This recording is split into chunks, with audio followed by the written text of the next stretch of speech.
प्यारी दिव्य आत्माओं, आज का ये पावन उत्सव महोत्सव के रूप में हम आप सभी लोग बीते गत वर्ष कोरोना काल के 2 वर्षों के बाद आज बड़े अच्छे ढंग से मना रहे हैं।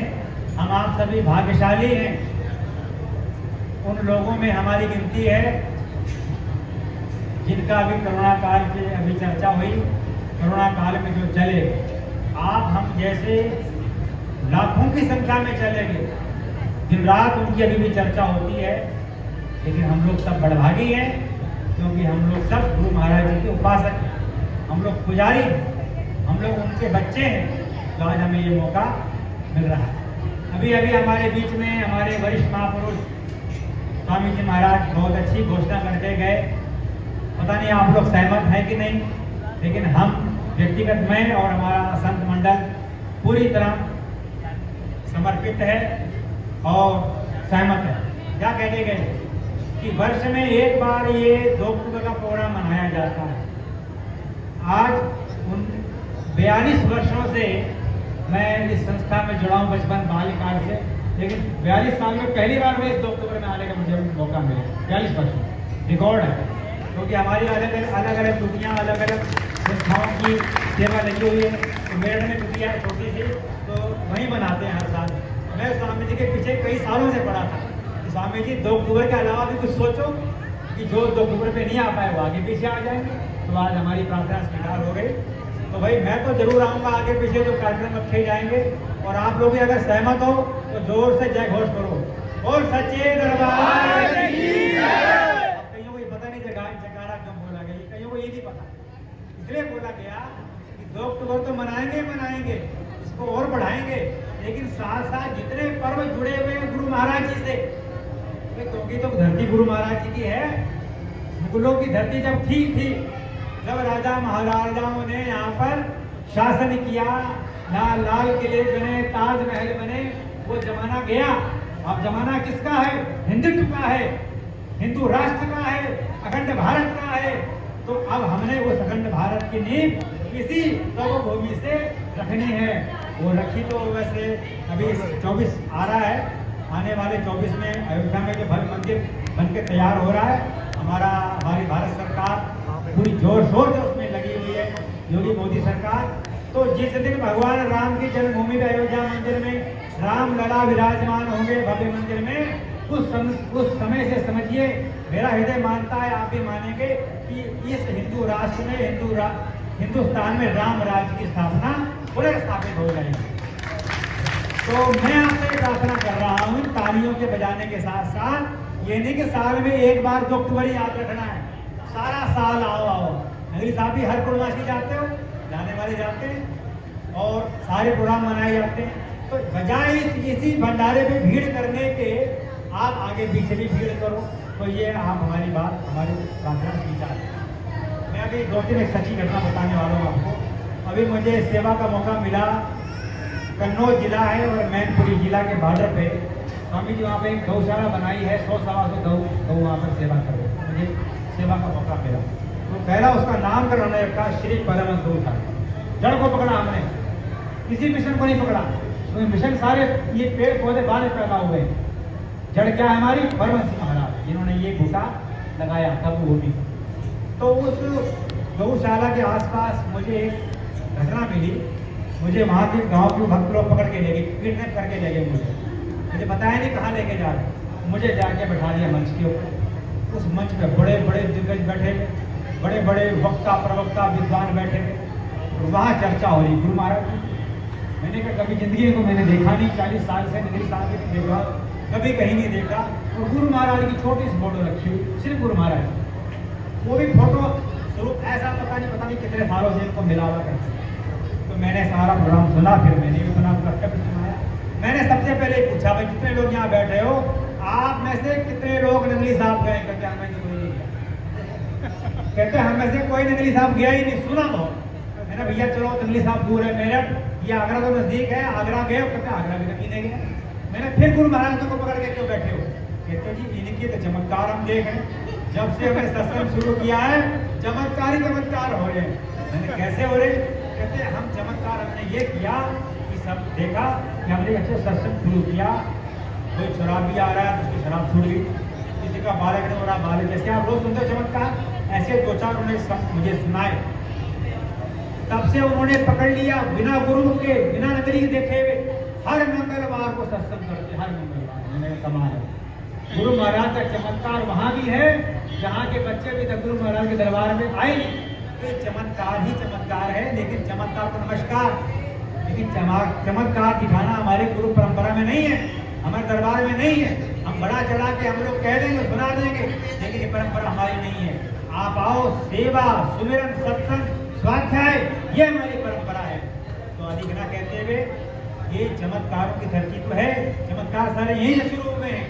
तो जो व्यक्ति इस धरती पे आ गया निष्काम भाव से, बिना स्वार्थ के आ गया मत्था टेकने, उसके सब काम अपने आप पूर्ण हो जाएंगे। एक बात को अपनी करके खत्म कर रहा हूँ कि श्री गुरु महाराज जी ने 100 साल पहले आपने तप किया। तप करने के समय आपको पता है बहुत कुछ छोड़ना पड़ता है, मालूम है ना? सब कुछ छोड़ा महाराज जी ने, अन्न भी छोड़ दिया, खिचड़ी भी छोड़ दी, सब कुछ खाना छोड़ दिया, नीम के पत्ते भी छोड़ दिए। फिर उसके बाद पता क्या नाम पड़ा? बोलो आप, क्या नाम पड़ा? आप रोज नाम बोलते हो हरिहर बाबा, हरिहर बाबा। हमारे गुरुदेव ने स्वरूप चालीसा लिखा, उसमें उन्हें नाम दिया, जो स्वामी जी उन्होंने नाम दिया श्री गुरु महाराज का पवन हारी। हमारे गुरुदेव ने नाम दिया स्वरूप चालीसा में पवन हारी, हरिहर बाबा पवन हारी थे। तो पवन हारी मतलब पवन का आहार करते थे, वायु का।